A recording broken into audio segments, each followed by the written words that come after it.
ഇഷ്ടക്കാർക്ക് വാരിക്കോരി വേതന നൽകി വീണ്ടും സർക്കാർ. ഡൽഹിയിലെ കേരളത്തിന്റെ പ്രത്യേക പ്രതിനിധി കെ.വി. തോമസിന്റെ യാത്രാ ഭത്ത ഉയർത്തി നൽകാനാണ് നീക്കം.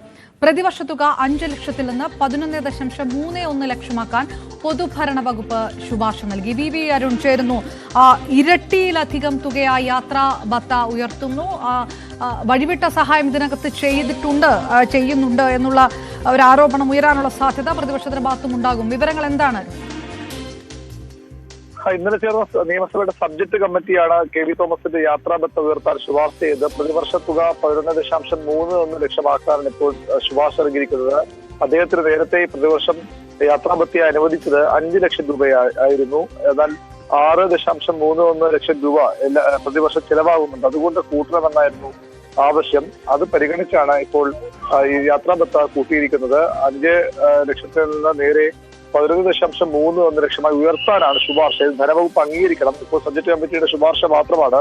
ഇതിന് ധനവകുപ്പിന്റെ അനുമതി വേണം. സ്വാഭാവികമായും അനുവദിക്കാൻ തന്നെയാണ് സാധ്യത. അതിൽ ഇത്തരം കാര്യങ്ങളിലൊന്നും ധനവകുപ്പ് സാധാരണഗതിയിൽ തടസ്സം നിൽക്കാറില്ല. പ്രത്യേകിച്ച് മുഖ്യമന്ത്രിയുടെ കൂടി പ്രത്യേക താല്പര്യ പ്രകാരമാണ് അദ്ദേഹത്തിന്റെ നിയമനമുണ്ടായത്. അതുകൊണ്ട് തന്നെ അങ്ങനെ ഒരാൾ കെ.വി. തോമസ് പോലെ ആളുടെ യാത്രാഭത്ത കൂട്ടൽ ശുപാർശ വന്നാൽ അത് പരിഗണിക്കാൻ തന്നെയാണ് സാധ്യത. ഏതെങ്കിലും തരത്തിലുള്ള പ്രതികരണങ്ങൾ പ്രതിപക്ഷത്തിന്റെ ഭാഗത്തുനിന്ന് ഉണ്ടായിട്ടുണ്ടോ അരുൺ ഇതുമായി ബന്ധപ്പെട്ട്? ഇതുവരെ പ്രതിപക്ഷത്തിന്റെ പ്രതികരണം വന്നിട്ടില്ല. ഇന്നലെയാണ് സംസ്ഥാനത്തെ PSC ചെയർമാന്റെയും അംഗങ്ങളുടെയും 19 പേരാണ് നിലവിൽ, ചെയർമാനടക്കം 20 പേരാണുള്ളത്. അവരുടെ ശമ്പളം ഇരട്ടി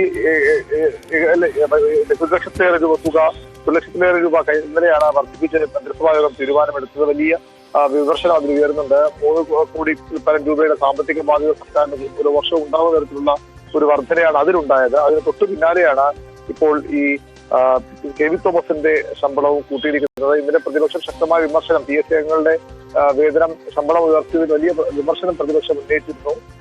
പക്ഷേ സർക്കാർ പരിഗണിക്കാനിടയില്ല. ആ തീരുമാനവുമായി തന്നെ സർക്കാർ മുന്നോട്ട് പോകും. ഇപ്പോൾ കെ.വി. തോമസിന്റെ ഈ യാത്രാഭത്ത വർദ്ധിപ്പിച്ചത് ഇതുവരെയും പ്രതിപക്ഷത്തിന്റെ പ്രതികരണങ്ങൾ വന്നിട്ടുണ്ട്.